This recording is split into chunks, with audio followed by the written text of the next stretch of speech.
नमस्कार, बिहार तक देख रहे हैं आप और मैं हूं आपके साथ रोहित सिंह। बिहार में मुसलमानों के वोट को पाने के लिए आज से बीजेपी ने बिहार में सौगाते मोदी, जो कि ईद से पहले गरीब मुसलमान परिवारों को और जो लोग हैं उनको ईदी के तौर पर जो एक किट दिया जाना था उसकी शुरुआत कर दी गई है। और आज पटना में इसकी शुरुआत की गई, जहां पर गरीब और आर्थिक रूप से कमज़ोर मुसलमान परिवारों को जो है ये सौगाते मोदी किट बांटा गया। इसका वितरण जो है और ज़िलों में भी जो है वो किया जा रहा है। लेकिन सवाल ये उठता है कि क्या ऐसे सौगाते मोदी किट से बीजेपी को आगामी विधानसभा चुनाव में क्या मुसलमानों का वोट मिलेगा? क्योंकि आम तौर पर ये धारणा है कि मुसलमान बीजेपी के लिए वोट नहीं करते हैं। लेकिन इसके बावजूद भी बीजेपी आखिर क्यों ये कोशिश कर रही है कि इस बार चुनाव से पहले, खासकर ईद के मौके पर, गरीब मुसलमानों को इस तरीके की सौगात ईदी के रूप में दी जा रही है। तो इसके पीछे की जो वजह समझ में आती है वो ये है कि इस बार मुसलमान मतदाता जो बिहार में तकरीबन 17 से 18% हैं, उनका वोट जो है वो गेम चेंजर साबित हो सकता है। और इसीलिए सबकी नज़र इस बार मुस्लिम वोट बैंक पर है। और ख़ासकर वक्फ बिल को लेकर जिस तरीके से मुसलमानों के बीच नाराज़गी सामने आई है नीतीश कुमार, बिहार के मुख्यमंत्री को लेकर, और लोक जनशक्ति पार्टी रामविलास के अध्यक्ष और केंद्रीय मंत्री चिराग पासवान के खिलाफ, उसको देखते हुए माना जा रहा है कि बीजेपी ने जो ये सौगाते मोदी किट बांटना शुरू किया है ईद से पहले, ये कहीं ना कहीं एक कोशिश है बीजेपी के द्वारा ताकि डैमेज कंट्रोल किया जा सके। डैमेज कंट्रोल इस मायने में कि बीजेपी को भी इस बात का एहसास है कि वक्फ संशोधन बिल को लेकर जो मुस्लिम समाज की नाराज़गी है नीतीश कुमार और चिराग पासवान से, इससे हो सकता है कि मुसलमानों का वोट इन दोनों नेताओं को जो है या इनके पार्टियों को ना मिले या फिर कम संख्या में मिले। और इसीलिए डैमेज कंट्रोल के लिए बीजेपी ने इस तरीके की शुरुआत की है सौगाते मोदी, क्योंकि बीजेपी को अपने से ज़्यादा अपने सहयोगियों को मुस्लिम मतदाताओं का वोट दिलाने में इस वक्त ज़्यादा दिलचस्पी दिखाई दे रही है। क्योंकि जैसा कि हमने बताया कि मुसलमान बीजेपी को बहुत कम ही वोट किया करते हैं, ये इस बात का एहसास बीजेपी को भी है। तो आज जब सौगाते मोदी किट का वितरण हो रहा था पटना में, दरअसल हाईकोर्ट मज़ार के पास जो है ये कार्यक्रम का आयोजन किया गया था, तो वहाँ पर जितने भी लोग पहुँचे थे, पुरुष या महिलाएं, मुस्लिम समाज के, जिनको भी ये किट मिला, तो इस किट को लेकर दरअसल बहुत अजीब तरीके की एक कहें तो प्रतिक्रिया आई है। अजीब इस मायने में कि कुछ लोग खुश हैं, कुछ लोग नाखुश हैं। कुछ लोग इसलिए भी नाखुश हैं क्योंकि उनको कुछ और ही उम्मीद थी कि उन्हें इस किट में कुछ और मिलेगा।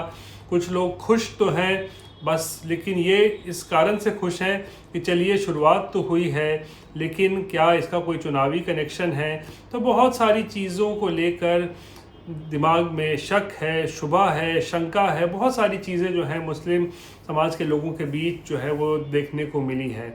हालांकि कुछ लोगों ने जिन्होंने इसका स्वागत किया, जिनको ये किट मिला, चाहे वो महिलाएं हों, पुरुष हों, उनसे हमने बातचीत की, उन्होंने कहा पहल तो बहुत अच्छी की है, लेकिन आखिर इतनी देर से क्यों की है और अब चुनावी वर्ष में क्यों की है, इसको लेकर उन्होंने सवाल खड़े किए। हालांकि जो पहल की है उसका स्वागत किया गया, कहा कि चलिए एक शुरुआत तो हुई है, ये अच्छी बात है, लेकिन शुरुआत इतनी देर से क्यों की गई है या फिर चुनाव से पहले क्यों की गई है, इसको लेकर जो है मुस्लिम जो समाज के लोग आए थे सौगाते मोदी किट लेने के लिए, उनके बीच ये सवाल उनके दिमाग में, उनके जहन में जो है वो लगातार घूम रहा था।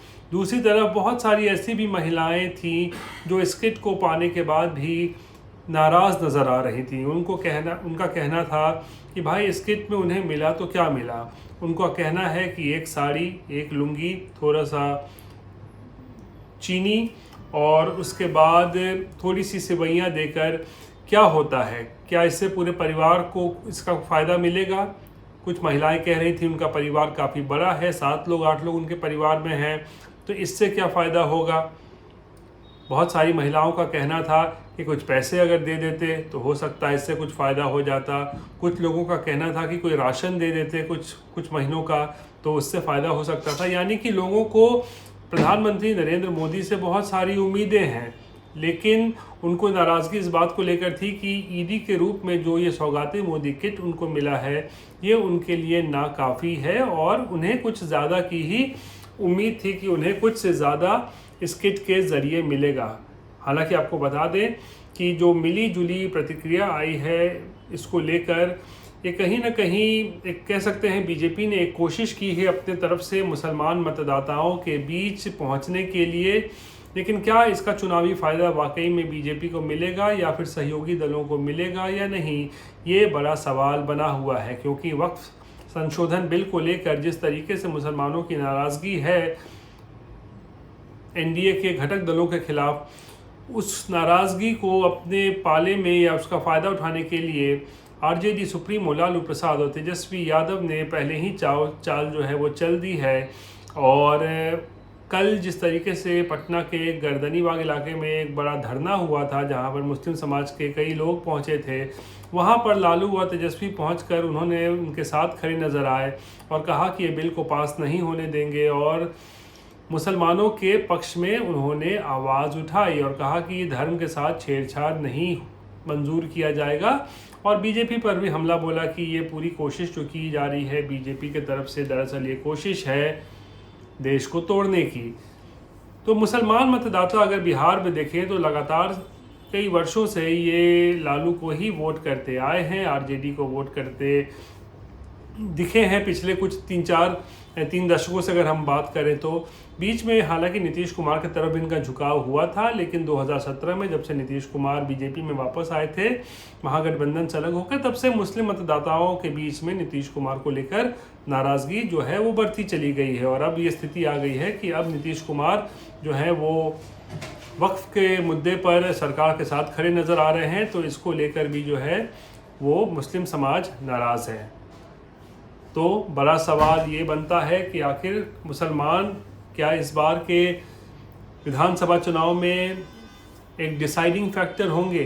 क्या गेम चेंजर और किंग मेकर भी जो है वो मुसलमान मतदाता जो हैं वो हो सकते हैं? और क्या सभी दल इसीलिए, चाहे वो बीजेपी हो या फिर आरजेडी हो, तो मुस्लिम वोट को अपने पाले में करने के लिए जो है अपने अपने तरीके से कोशिश में लगे हुए हैं? बहरहाल ये थी बिहार से जुड़ी हुई आज की बड़ी खबर। बाकी की तमाम खबरों के लिए आप देखते रहिए बिहार तक और मुझे आज के लिए दीजिए इजाज़त। नमस्कार।